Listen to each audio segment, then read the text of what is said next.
Bonsoir, on est ici à la soirée de Najima pour le Hero for Tomorrow. Je crois que ça a été une très très bonne soirée destinée aux jeunes entrepreneurs où ils ont eu l'occasion de questionner des professionnels, que ce soit des juges, des experts comptables, des entrepreneurs, des ingénieurs, des architectes, de tous les milieux, de tous les horizons. Donc je crois que c'était très bénéfique pour les jeunes et je crois qu'il faut faire davantage de ce genre de soirées. Donc je vous invite à suivre de près ces soirées concernant l'entrepreneuriat pour les jeunes. Bonne soirée.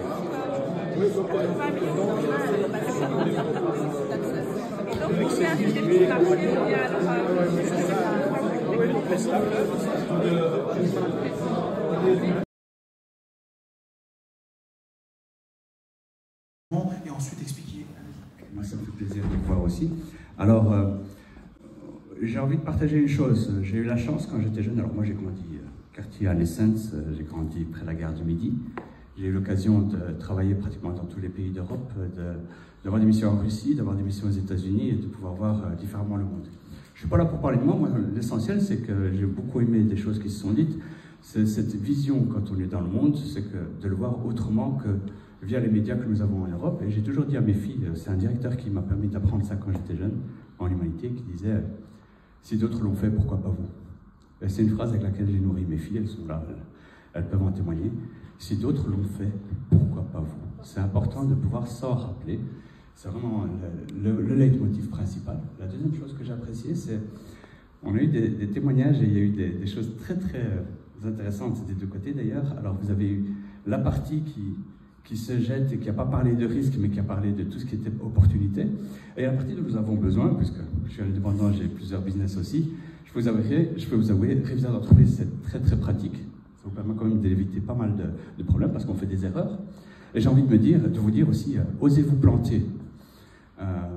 Il faut savoir tomber et se relever. Je dirais qu'il y a quelques années, je faisais pratiquement mon premier million.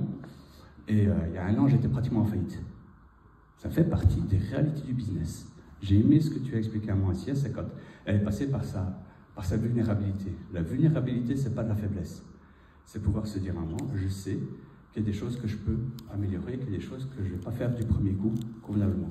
Aujourd'hui, l'enseignement que je connais bien, puisque Audacity est la seule école qui peut accompagner les écoles de la ville de Bruxelles, les enseignants et les écoles de la communauté française, c'est important de savoir qu'à un moment, ce n'est pas enseigné dans les écoles qu'il ne faut pas juger de l'identité d'un élève. Et souvent, il y a des jeunes qui vont se retrouver parce qu'on va leur dire « t'es nul parce que l'exercice est mauvais ». Il y a le faire et il y a le être. On ne peut pas attaquer l'identité. C'est ce qui est important. Rappelez-vous de votre identité, rappelez-vous de vos valeurs. Et ce que j'ai aimé aussi avec William, c'est qu'il avait parlé de sens derrière. Il a parlé à un moment de médicaments.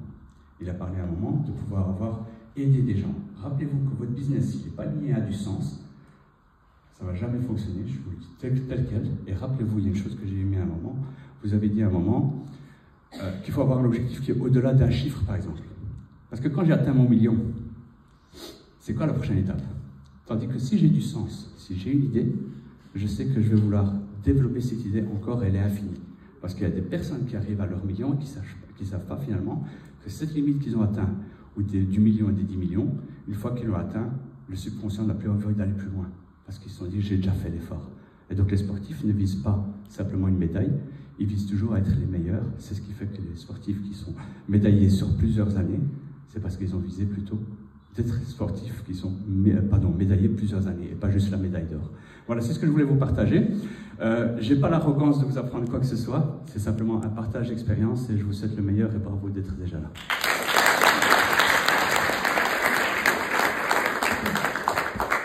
Je suis tellement motivé, je m'en vais travailler et je reviens, ça va? Je plaisante, merci Saïd en tout cas pour cette belle intervention et j'espère que quelqu'un d'autre voudrait aussi prendre la parole.